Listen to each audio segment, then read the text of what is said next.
Good morning friends, मैं आपकी fitness coach doctor Suman Sharma आपका अपने इस यूट्यूब चैनल पे स्वागत करती हूँ। फ्रेंड्स, आज मैं आपके साथ चर्चा करूँगी बैलेंस्ड डाइट के अंदर जो हम 3 फैट, कार्बोहाइड्रेट एंड प्रोटीन की बात करते हैं, उसी के अंदर जो प्रोटीन है उसके बारे में। अगर हमारी बॉडी में प्रोटीन की डेफिशिएंसी होती है तो हमें क्या क्या लक्षण नज़र आते हैं। जैसा कि आप जानते हैं, 1 ग्राम प्रोटीन जो है वो 4 कैलोरीज के बराबर होता है और प्रोटीन की रिक्वायरमेंट हमें अलग अलग एज में, अलग अलग हम काम करते हैं, कैसा काम करते हैं। अगर हम एथलीट हैं, हमारी रिक्वायरमेंट ज़्यादा होती है, बच्चे हैं ज़्यादा होती है, बूढ़े हैं ज़्यादा होती हैं, और नॉर्मली अगर हम कोई फिजिकल एक्टिविटी ज़्यादा नहीं करते तब हमें 0.8 ग्राम पर केजी बॉडी वेट हमें पूरे दिन में 3 बार करके प्रोटीन चाहिए होता है। प्रोटीन जो है वो हमारी बॉडी के बिल्डिंग ब्लॉक्स हैं। हमारा सब कुछ प्रोटीन से बनता है। हमारे मसल्स, हमारी बोन्स, हमारे बाल, हमारे नेल, ये सारे प्रोटीन से बनता है। इसके अलावा प्रोटीन हमारे बहुत सारे एंजाइम एंड हार्मोन बनाता है। प्रोटीन हमारी डाइट का बहुत एसेंशियल पार्ट है। प्रोटीन हम डाइट में वेट रिड्यूस कराने में यूज़ करते हैं, क्योंकि नंबर 1, प्रोटीन आपको स्टाइटी देता है, भूख नहीं लगने देता। नंबर 2, प्रोटीन का जो थर्मल इफेक्ट ऑफ फूड है, बर्न होने के लिए ज़्यादा कैलोरीज खर्च करवाता है। नंबर 3, प्रोटीन हमारे मसल मास जो है उसको लॉस होने से रोकता है। इसलिए हम वेट लूज करने के लिए प्रोटीन जरूर यूज़ करते हैं। परंतु आज मैं एक नॉर्मली, अगर आपकी बॉडी में प्रोटीन कम है तो आपको क्या क्या लक्षण आएंगे, क्योंकि फ्रेंड्स आप सब जानते हैं हमारी जो डाइट है वो मेनली कार्बोहाइड्रेट रिच है। हमारा डाइट आप देखते हैं सुबह से शाम तक हम क्या खाते हैं, जहाँ हम चावल खाएंगे, जहाँ हम रोटियां खाएंगे, ये हमारी मेन डाइट है। तो हमें माइंडफुल ईटिंग में ये देखना होगा कि हमारे तीनों टाइम की प्लेट में प्रोटीन कहाँ है और कितना है। जितना आपका बॉडी वेट के हिसाब से, आपकी एक्टिविटी के हिसाब से प्रोटीन बनता है, उसको आप 3 भागों में डिवाइड करें और अपने तीनों खानों में उसे एडजस्ट करें। प्रोटीन आपको मिलेगा कहाँ से? हम जो फिटनेस के लिए प्रोटीन की बात करते हैं, हम लीन प्रोटीन की बात करते हैं। अंडे बहुत अच्छा, अगर आप नॉन वेजिटेरियन हैं, अंडे एक कंप्लीट प्रोटीन है, उसमें 9 एसेंशियल अमाइनो एसिड्स हैं। और उसके बाद चिकन की बात हम करते हैं और फिश, इन तीनों में अच्छी मात्रा में प्रोटीन होता है। अगर आप वेजिटेरियन हैं तो आप दूध और दूध से बने हुए पदार्थ, परंतु दूध जो है उसकी फैट अलग करें।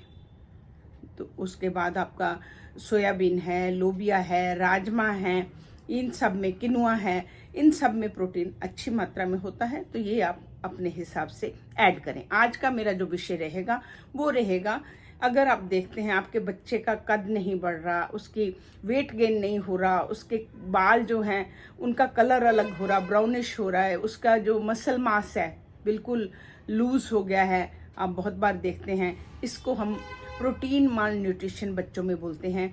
जे अगर हम बच्चों को प्रोटीन नहीं देते, बच्चों को खाली हम दूध पे रखते हैं, खाली चावल पे रखते हैं, तो उनमें ये डेफिशिएंसी होती है जो कि जानलेवा भी हो सकती है।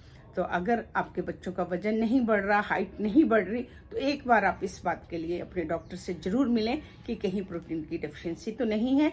आइए मैं शॉर्ट में आपको आप नज़र मारिए कि प्रोटीन डेफिशिएंसी से हमें क्या क्या चीज़ें नज़र आ सकती हैं। नंबर 1 मैं बात करती हूँ पुअर मसल मास। आपका जो, अगर आपकी प्रोटीन डेफिशिएंसी होगी, इवन मार्जिनल थोड़ा सा भी प्रोटीन आपका कम होगा, जितना चाहिए आप नहीं लेंगे, तो आपका मसल मास लॉस होगा, जो हम हमेशा बोलते हैं नहीं होना चाहिए। मसल मास लॉस होना इस बीमारी एज के साथ हमारा होता है, जिसे हम सार्कोपीनिया बोलते हैं। इसीलिए हम बड़ी उम्र में आपको प्रोटीन की मात्रा ज़्यादा बोलते हैं, ताकि उस मसल मास को रोकने के लिए, लॉस ना हो उसका। अगर हमारा मसल मास लॉस होगा, मसल मास जो है हमारी जॉइंट्स को कुशन देता है, हमारे ताकत देता है हमें, अगर वो लॉस होगा तो हमारे जॉइंट में पेन होगी, जॉइंट टक टक बोलेंगे, हिलेंगे, ये सब दिक्कत आपको आएगी। उसके बाद मैं बात करती हूँ आपको थकान लगना। अगर आप कम प्रोटीन लेंगे तो आपके जो अंदर काम के लिए, सेल्स के लिए, सेल डिवीजन के लिए, उनके काम, उसके लिए प्रोटीन जो है वो मसल से खींच के चला जाएगा और आपके मसल वीकनेस होगी, आपको थकान लगेगी, आपके मसल में पेन होगी। उसके बाद फ्रेंड्स, अगर आपका मूड जो है ऑफ रहता है, जिसे हम मूड स्विंग्स बोलते हैं, आपका अप एंड डाउन मूड रहते हैं, तब भी हमें एक बार प्रोटीन डेफिशिएंसी की तरफ देखना चाहिए। क्योंकि प्रोटीन जो है वो हमारे हार्मोन जैसे सेरोटोनिन एंड डोपामिन, वो हार्मोन जो हमारे ब्रेन सेल्स को आपस में कनेक्ट कराते हैं, अगर हमारा प्रोटीन डेफिशिएंसी होगी तो हमें डिप्रेशन होना, हमारी कॉग्निटिव जितना सोच विचार करने वाली ताकत है कम होना, या हमें भूलना, ये सब चीज़ें भी हो सकती हैं। तो अगर आपको ऐसा लगता है, आपको कभी गुस्सा आता है, कभी आप शांत होते हैं, आपको अच्छा नहीं लगता, तो आप एक बार प्रोटीन पे नज़र मारिएगा। उसके बाद क्रेविंग होना, रात को 11-12 बजे उठ के आप जब भागें कि मुझे कुछ खाने को चाहिए, फ्रिज में जो पड़ा है वो खाते हैं, तो क्रेविंग भी हमें, जब प्रोटीन डेफिशिएंसी होती है तो हमारा ऐसी ऐसी चीज़ें खाने का मन होता है। तो अगर हमें ऐसा लगता है कि हमें रात को उठ के भूख लगती है, अनयूजुअल सिम्टम जो भूख के हैं, तो आपको एक बार प्रोटीन के लिए देखना चाहिए। उसके बाद अगर आपकी स्किन, हेयर एंड नेल्स की हेल्थ के लिए, अगर आपकी स्किन ड्राई हो रही है, उसके ऊपर ऐसे परतें उतर रही हैं, आपके नाखून जो हैं उन पे वाइट रिजेस हो रही हैं, जहाँ आपके नाखून बार बार टूट रहे हैं, आपका हेयर लॉस ज़्यादा हो रहा है, जहाँ आपके हेयर का कलर चेंज हो रहा है, हेयर थिन हो रहे हैं उम्र के साथ, तो आपको देखते हो कि बाल गिरने ज़्यादा हो जाते हैं, और जिसे हम गंजापन बोलते हैं। तो इसीलिए आपको बड़ी उम्र में प्रोटीन ज़्यादा देने के लिए बोला जाता है। उसके बाद अगर आपकी कोई सर्जरी हुई है, आपको वुंड हीलिंग के लिए प्रोटीन दिया जाता है। वुंड हीलिंग के लिए कोलेजन चाहिए, अगर आपका प्रोटीन कम होगा तो आपकी वुंड हीलिंग नहीं होगी।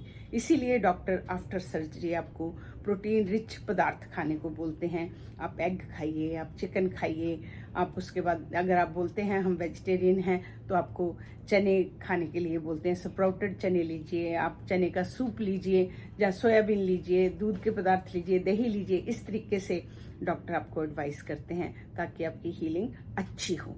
उसके बाद ऐसा देखा गया है, जो लोग प्रॉपर प्रोटीन लेते हैं और एक्सरसाइज करते हैं, उनके मसल लॉस स्लो होता है और उनकी बोन की डेंसिटी अच्छी रहती है, और उनको फ्रैक्चर जो लोग प्रोटीन नहीं लेते उनके मुकाबले में कम होते हैं। तो आपको ओल्ड एज में भी और कम उम्र में भी आपकी हड्डियों को स्ट्रांग बनाने में प्रोटीन जो है मदद करता है। और अगर आप जिम करते हैं तो जितने मसल टूटते हैं, अगर आप आके प्रोटीन नहीं लोगे, इनसफिशिएंट प्रोटीन लोगे, तो न्यू मसल बिल्डिंग के लिए प्रोटीन कम रह जाएगा, तब भी आपको मसल लॉस होगा। तो आप इन सब चीज़ों का ध्यान रखिए, क्योंकि प्रोटीन की डेफिशिएंसी सिर्फ हमें मजबूत बनने के लिए नहीं है, परंतु हमारे नॉर्मल रूटीन वाले काम, जैसा कि मैंने आपको बताया, आपकी बोन्स हेल्थ के लिए, आपके मसल की हेल्थ के लिए, आपके ब्लड की सर्कुलेशन के लिए, आपके हार्मोन्स के लिए, एंजाइम के लिए, आपके वेट कंट्रोल के लिए, क्योंकि प्रोटीन जो है आपकी इम्यूनिटी भी बनाता है, एंटीबॉडीज बनाने में प्रोटीन का काम है। जिन लोगों को बार बार कफ एंड कोल्ड, बार बार फीवर, बार बार छोटी छोटी जो इन्फेक्शन है पकड़ी जाती है, ऐसा माना जाता है कि उनकी इम्यूनिटी लो है। तो इन सब चीज़ों में आपको एक बार अपने खाने की तरफ देखने की जरूरत है कि कहीं हमारी डाइट में प्रोटीन कम तो नहीं है। जैसा कि मैंने बताया, आप अपने वजन के अकॉर्डिंगली, अपनी एक्टिविटी के अकॉर्डिंगली कैलकुलेट करें, और उस प्रोटीन को आप 3 हिस्सों में एक बार नहीं लेना। कई लोग हमारे पास शिकायत करते हैं कि आफ्टर टेकिंग प्रोटीन हमें गैस होती है, हमें पेट में उलझन होती है, कुछ होता है। तो ये सब ना हो, हम प्रोटीन की एंट्री धीरे धीरे करते हैं और डिवाइडेड इनटू 3 आपके मील्स में करते हैं। तो रिप्लेसमेंट इज द फिटनेस। आप अपना रिप्लेस करिए, प्रोटीन को ऐड करिए, और इस तरीके से आप फिट रहें। हम फिट रहेंगे तो इंडिया फिट रहेगा। नमस्कार।